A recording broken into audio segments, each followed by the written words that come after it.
Let me ask you something personal. When was the last time you and your partner looked at each other and just smiled? Not because something funny happened, not because you were performing happiness for someone else, but just because you were glad they were there. For some couples, that feeling never fades, and for others, it quietly disappears without either person even noticing when it happened. Here's what I've learned. Happy couples aren't lucky. They're not perfect. They don't have fewer problems than you do. They just do a few small things every single day. Things that seem almost too simple to matter. But over time, they make all the difference. Today, I'm sharing 7 daily habits of genuinely happy couples and why most people never even try them. Stay until number 4, because that one will completely change how you think about quality time. Number 1, they greet each other like they actually mean it.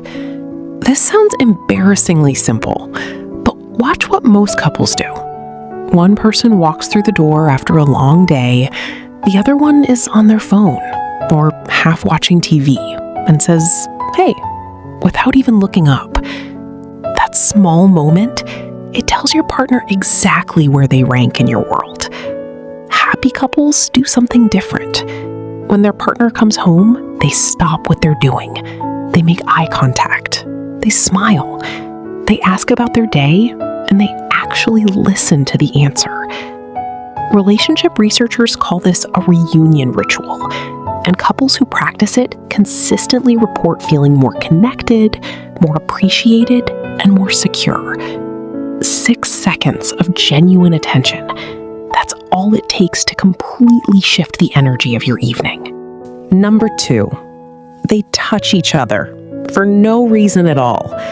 Not romance, not a grand gesture, just a hand on the shoulder while passing by, fingers brushing when handing over a cup of coffee, sitting close enough that your arms are touching. This kind of casual, non-romantic physical touch releases oxytocin, the bonding hormone. It lowers cortisol, it reduces anxiety, and it sends a quiet but powerful message. I still choose you. I'm still here. When couples stop touching each other casually, they slowly start feeling like strangers, like really organized, responsible strangers who share a mortgage. Don't let that happen.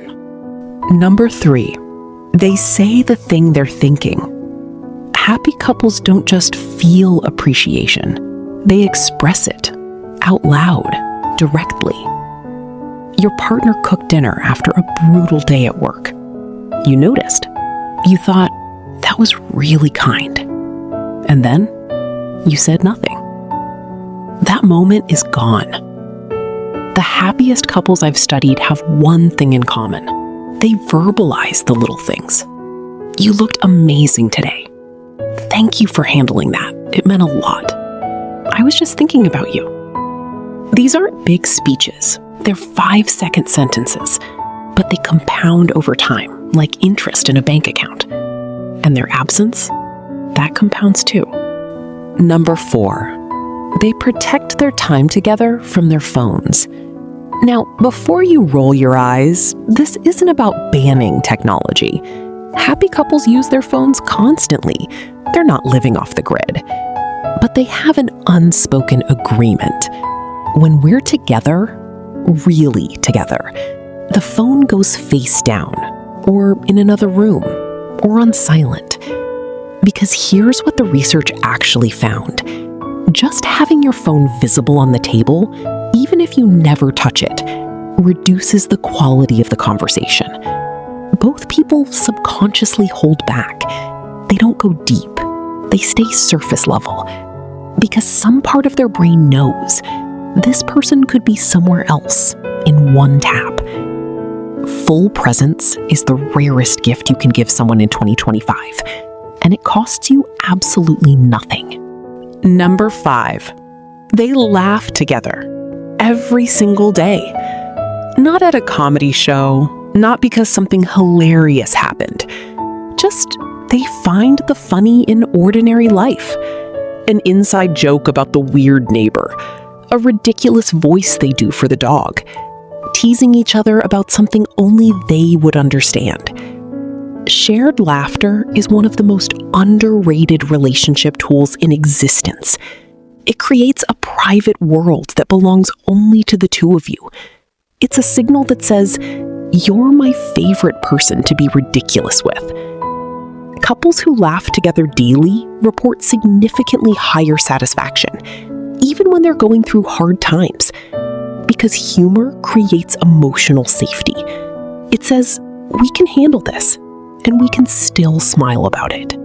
Number 6, they fight fair. Every couple argues. Happy couples just argue differently. They don't say, "You always," or "You never." They don't bring up things from 3 years ago. They don't go silent for 3 days as punishment. Instead, they fight the problem, not each other. They say, "I feel hurt when," instead of "You make me feel." They take breaks when emotions are too high. And when it's over, it's actually over. No scorekeeping.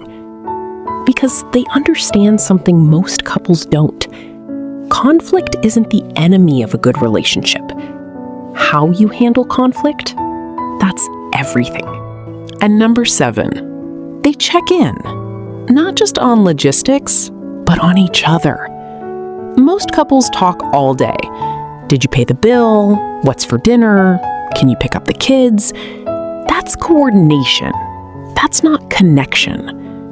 Happy couples make space, even just 5 minutes, to ask the real questions. How are you feeling lately? Is there anything weighing on you?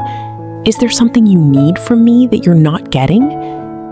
These conversations feel vulnerable, sometimes uncomfortable, but they are the difference between a partnership and a roommate situation. You don't have to schedule a 2-hour emotional deep dive every night. Just check in. Be curious about your partner's inner world, not just their schedule. Here's the truth nobody tells you about relationships. The couples who seem effortlessly happy, they're not effortless. They just built small habits, so quietly, so consistently, that love became their default setting. It's not about grand romantic gestures. It's not about never fighting or always agreeing. It's about showing up every day in the small ways.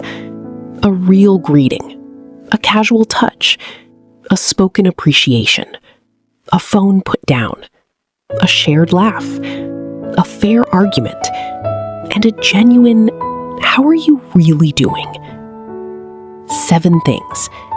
Any one of them can start changing your relationship tomorrow. So tell me in the comments, which one of these are you going to try first? And if you're already doing one of them, I want to hear about it. If this video helped you, share it with someone whose relationship deserves a little more attention. And I'll see you in the next one.